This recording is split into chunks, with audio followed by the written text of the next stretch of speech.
రవికాంత్ మీరు చెప్పండి ఒక పక్క గురుకులాల్లో విద్యార్థుల మరణాలు మరోపక్క ఎస్ఎల్బీసీ సిగాజీ పరిశ్రమ ఆ దుర్ఘటన కూడా మనకు తెలిసిన విషయమే మరోపక్క యూరియా షార్టేజ్ తోటి అన్నదాతల ఆత్మహత్య యత్నాలు ఇప్పుడు తాజాగా ఆరోగ్యశ్రీ సేవలు బంద్ అవటంతో ప్రజల ప్రాణాలతోటి ఎందుకు ప్రభుత్వం చెలగాటమాడుతోంది ఆరోగ్యశ్రీ సేవలు బంద్ అయితే ఈ 3 రోజుల్లో ఎమర్జెన్సీ సేవలు ఎన్నో నిలిచిపోయాయి వారి ప్రాణాలతోటి ప్రభుత్వం ఎందుకు చెలగాటమాడుతోంది అసలు రాష్ట్రంలో ఇవాళ వైద్యారోగ్య శాఖ మంత్రి ఉన్నాడా లేడా అన్న ప్రశ్న కూడా తలెత్తుతోంది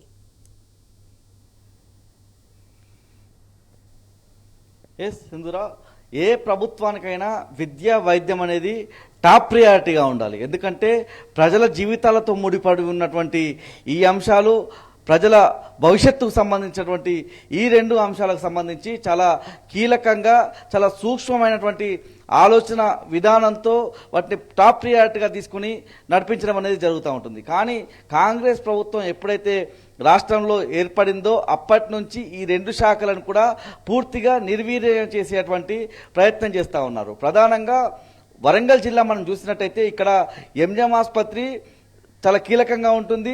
దీనికి తోడు వరంగల్ జిల్లాకు సంబంధించి చుట్టుపక్కల జిల్లాల నుంచి కూడా పెద్ద సంఖ్యలో వైద్యం కోసం వస్తూ ఉంటారు. ఇటు ఖమ్మం కావచ్చు, కరీంనగర్ కావచ్చు, ఆదిలాబాద్ కావచ్చు, పక్కనే ఉన్నటువంటి ఛత్తీస్గఢ్, మహారాష్ట్ర రాష్ట్రాల నుంచి కూడా పెద్ద సంఖ్యలో వివిధ చికిత్సల కోసం వరంగల్కి వచ్చే పరిస్థితి ఉంటుంది. ఇక్కడ మల్టీ సూపర్ స్పెషాలిటీ ఆసుపత్రి నిర్మాణం బీఆర్ఎస్ హయాంలో చేపట్టిన క్రమంలో ఇప్పటికీ నత్తనడకన ఆ పనులన్నీ కొనసాగుతున్నాయి.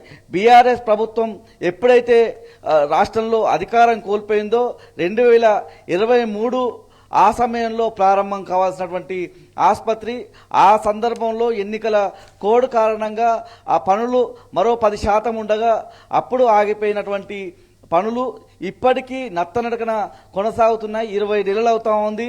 వరంగల్ సంబంధించినటువంటి సూపర్ స్పెషాలిటీ ఆసుపత్రి పనులన్నీ కూడా నత్తనడకన కొనసాగుతున్నాయి.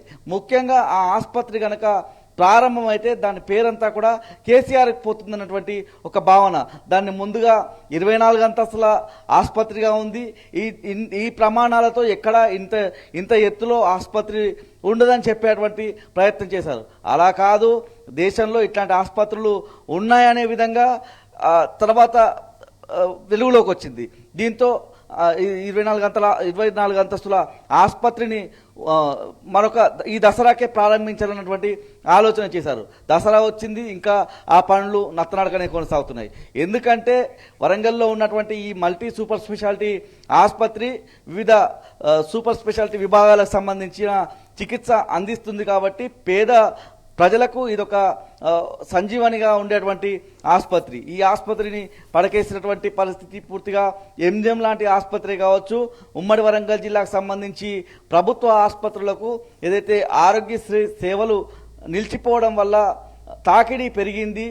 పూర్తి స్థాయిలో ఉమ్మడి వరంగల్ జిల్లా అంటే పేద ప్రజలు, గ్రామీణ ప్రాంతాలకు సంబంధించిన ప్రజానికం ఎక్కువగా ఉన్నటువంటి ప్రాంతం కాబట్టి ప్రతిరోజు ఏదో ఒక ఆరోగ్య సమస్యతో వేలాది మంది ప్రైవేట్ ఆసుపత్రులను ఆరోగ్యశ్రీ ద్వారా ఆశ్రయించే పరిస్థితి ఉంటుంది. పూర్తిగా తెలంగాణ ఆరోగ్యశ్రీ నెట్వర్కింగ్ హాస్పిటల్స్ అన్నీ కూడా 3 రోజుల నుంచి ఈ సేవలు నిలిపివేయడంతో పూర్తిగా పేద ప్రజలు ఇబ్బందులు పడేటువంటి పరిస్థితి మనకు కనిపిస్తూ ఉంది. ముఖ్యంగా ఇటీవల తెలంగాణ ఆరోగ్యశ్రీ నెట్వర్కింగ్ హాస్పిటల్ సంబంధించినటువంటి ప్రతినిధులు ఆరోగ్య శాఖ మంత్రిని కలిస్తే అతని దగ్గర నుంచి కూడా సరైన సమాధానం రాకపోవడంతో పూర్తిగా ఈ నిర్ణయానికైతే వచ్చినటువంటి పరిస్థితి. ఇప్పటికీ ప్రభుత్వం నుంచి చర్చలకు కావచ్చు, ఇతర మాట్లాడడం కోసం కావచ్చు సంప్రదింపులు అయితే జరగని పరిస్థితి కనిపిస్తూ ఉంది. మరొక వైపు ఈ తెలంగాణ ఆరోగ్యశ్రీ నెట్వర్కింగ్ హాస్పిటల్ సంబంధించినటువంటి ప్రతినిధుల మీద ఒత్తిళ్లు పెరుగుతున్నాయి. అయితే వేరే మరికొన్ని కార్పొరేట్ ఆసుపత్రులకు సంబంధించిన వాళ్ళు ఒత్తిళ్లకు పాల్పడుతున్నారు. ప్రైవేట్ వ్యక్తులు కూడా ప్రభుత్వంతో చేతులు కలిపి మమ్మల్ని ఒత్తిడి చేస్తున్నటువంటి ప్రకటనలు కూడా విడుదల చేస్తూ ఉన్నారు తెలంగాణ ఆరోగ్యశ్రీ నెట్వర్కింగ్ హాస్పిటల్ సంబంధించినటువంటి ప్రతినిధులు. పూర్తిగా ఈ అంశానికి సంబంధించి 3 రోజులు అవుతుంది. కనీసం మాతో చర్చలకు కావచ్చు, మాతో మాట్లాడడానికి కూడా రాష్ట్ర ప్రభుత్వం ముందుకు రావడం లేదు. ఖచ్చితంగా సీఎం సమక్షంలోనే ఈ మీటింగ్ జరగాలి, మా సమస్యలన్నీ పరిష్కారం కావాలని ఈ ఆరోగ్యశ్రీకి సంబంధించినటువంటి నెట్వర్కింగ్ హాస్పిటల్స్ సంబంధించిన ప్రతినిధులు అయితే ప్రధానంగా డిమాండ్ చేస్తున్నారు. ఎందుకంటే ఒక 1500 కోట్లకు సంబంధించిన నిధులే ఇవ్వకపోతే ఈ పథకం భవిష్యత్తులో ఒక ప్రశ్నార్థకమైనటువంటి అంశాన్ని కూడా వాళ్ళు వ్యక్తం చేస్తూ ఉన్నారు. ఎందుకంటే ప్రతి ఏటా కూడా వేలాది కోట్లు వైద్య ఆరోగ్య శాఖకు కేటాయించేటువంటి క్రమంలో ఒక 100-120 బెడెడ్ సంబంధించిన ఆసుపత్రులు పెద్ద సంఖ్యలో ఉంటాయి. పేదలకు ఒక సంజీవనిగా ఉండేటువంటి పేదలకు సంబంధించిన ఆరోగ్యం మెరుగుపరిచేందుకు వాళ్ళ చికిత్స అందించడానికి కీలకంగా ఉండేటువంటి 100-120 బెడ్లకు సంబంధించిన ఆసుపత్రులకు ఒక్కొక్క ఆసుపత్రికి 3 నుంచి 4 కోట్ల వరకే బకాయిలు ఉన్నాయి. దీనికి సంబంధించి క్లియర్ చేస్తే సరిపోతుంది. ముఖ్యంగా మేమంతా కూడా వివిధ వాటి పరికరాలు కావచ్చు, ఇతరత్ర అంశాలకు సంబంధించి కావచ్చు, ఆసుపత్రుల మెయింటెనెన్స్ సంబంధించి, ఉద్యోగుల వేతనాలకు సంబంధించి, వాళ్ళ జీతాలకు సంబంధించి పూర్తి స్థాయిలో వడ్డీలు తీసుకొచ్చి పెట్టుబడి పెట్టాల్సి వస్తుంది.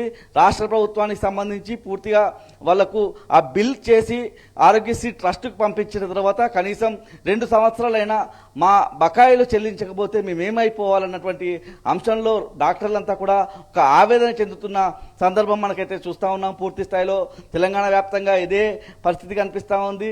పూర్తిగా రాష్ట్ర ప్రభుత్వం తీరు పట్ల తెలంగాణ నెట్వర్కింగ్ ఆసుపత్రులకు సంబంధించినటువంటి ప్రతినిధులంతా ఆగ్రహం వ్యక్తం చేస్తూ ఉన్నారు. మరోవైపు ప్రభుత్వ ఆసుపత్రుల మీద కూడా బర్డన్ పెరిగినటువంటి పరిస్థితి కనబడుతోంది. రైట్ రవికాంత్.